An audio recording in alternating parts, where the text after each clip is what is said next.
ഇന്നത്തെ ഒരു രാത്രി കൂടി പ്രഭ സമാധാനമായിട്ടിരിക്കെ. ഈ രാത്രിയിൽ ഇനി എന്ത് സംഭവിക്കാൻ പോവുക ഹരിയേട്ടാ? നാളത്തെ പകൽ അവസാനിക്കുന്നതിന് മുമ്പ് നന്ദനെ കുറിച്ചുള്ള എല്ലാ കാര്യങ്ങളും പ്രഭ കൃത്യമായി അറിഞ്ഞിരിക്കും. എത്ര നാള് കൊണ്ട് ഞാൻ കേൾക്കുന്നതാ, ഇന്ന് നാളെ മറ്റന്നാളെന്നൊക്കെ.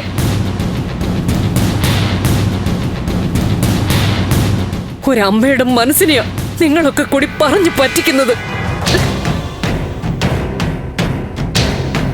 എന്റെ പ്രഭേ, ഞങ്ങളും മനസ്സും മനസാക്ഷിയൊക്കെ ഉള്ളവർ തന്നെയാ. മനുഷ്യത്വം ഇല്ലാത്തവരൊന്നുമല്ല ഈ നിൽക്കുന്നവരാരും.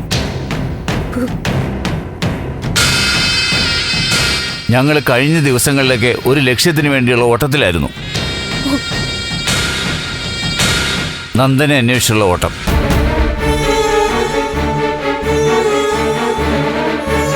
ഇന്നിപ്പോ ഞാൻ DYSPയെ നേരിട്ട് കണ്ട് കാര്യങ്ങൾ ഫാസ്റ്റ് ആക്കണമെന്ന് പ്രഷർ ചെയ്തിട്ടുണ്ട്.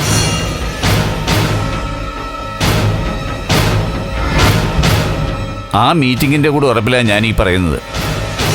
നമുക്ക് നാളെ കൊണ്ട് കൃത്യമായ ഒരു റിസൾട്ട് ഉണ്ടാവും. നാളെ കണ്ടെത്തുന്ന DYSP വാക്ക് തന്നോ? ഞാൻ രാത്രി DYSP വിളിച്ച് സംസാരിക്കുന്നുണ്ട്.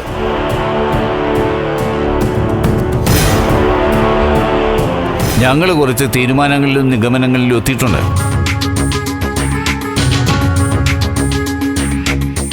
അതിന് കൃത്യമായ ഫലമുണ്ടായി എന്ന് ഞാൻ പറഞ്ഞില്ലേ?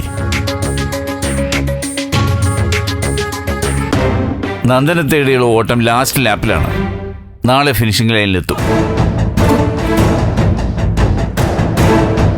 അമ്മേ, ഒരു ദിവസം കൂടെ ക്ഷമിക്കാനല്ലേ ഹരിയങ്ങൾ പറയുന്നേ? അങ്കിളിന്റെ വാക്ക് സത്യമായിട്ട് വരും. സത്യം പറഞ്ഞ പ്രഭ, തന്റെ വിഷമം കാണുമ്പോൾ തന്നെ പറഞ്ഞ് മനസ്സിലാക്കാൻ പറ്റുന്നില്ലല്ലോ എന്ന് എനിക്ക് പലപ്പോഴും വിഷമം തോന്നിയിട്ടുണ്ട്.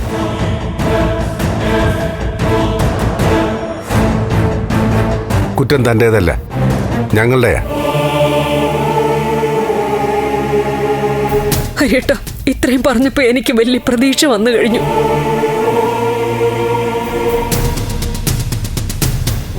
അറിയാൻ വേണ്ടി ചോദിക്കുക, അവനിപ്പോ എവിടെയുണ്ട്? അതിനെക്കുറിച്ച് ഇതുവരെ ഒരു വ്യക്തത വന്നിട്ടില്ല പ്രഭേ. ചില ഊഹങ്ങളേ ഉള്ളൂ. അയ്യോ, അപ്പൊ ഉറപ്പില്ലേ ഹരിയേട്ടാ? ഏയ്, അങ്ങനെയല്ല. എല്ലാം കൃത്യമാകാൻ കുറച്ചുകൂടി സമയം വേണം.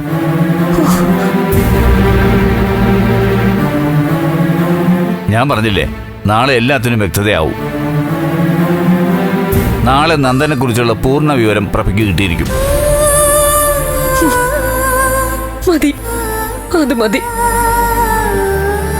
ഞാൻ കൂടുതലൊന്നും ചോദിക്കുന്നില്ല. നാളെ അവനെ കുറിച്ച് അറിയുന്നത് വരെ പ്രാർത്ഥനയുമായിട്ടിരിക്കാൻ പോവോ?